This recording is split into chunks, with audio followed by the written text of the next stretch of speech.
President Trump solicited foreign interference in our democratic elections, abusing the power of his office to seek help from abroad to improve his re-election prospects. The lead House impeachment manager argued that President Trump himself is responsible for orchestrating the events that have led to his impeachment, essentially withholding military aid to Ukraine as leverage to get that country's president to investigate political rival Joe Biden and his son. Why wouldn't he be proud to tell the Congress of the United States, I'm holding up this aid, and I'm holding it up because I'm worried about corruption? Why wouldn't he? Because, of course, it wasn't true. Democrats took issue with Trump's assertion that his July 25th phone call with Ukrainian President Zelensky, in which he asked for a favor, was a perfect call. This was not a perfect call.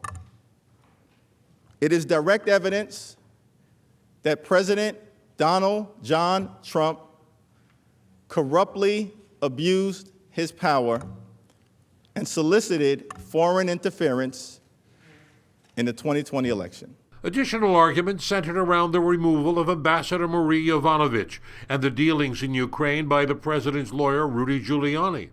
Democrats continue to implore Republicans to allow more documents and witnesses, including former National Security Advisor John Bolton, who was fired by Trump.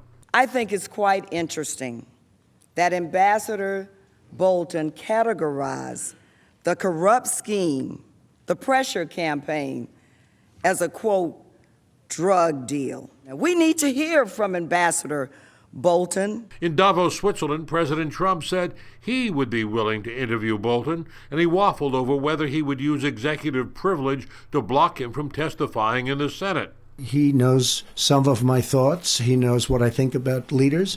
What happens if he reveals what I think about a certain leader? The problem with John is that it's a national security problem. Meanwhile, back in the Senate, Republicans claim the House's case is weak. Every day we're here doing this is a day we're taken away from doing things that really matter. It felt like we saw last night was an incomplete case. They have not done their complete homework.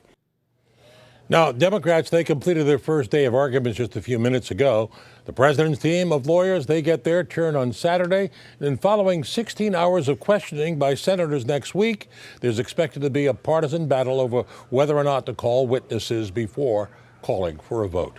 In the newsroom, I'm Marvin Scott. Corey?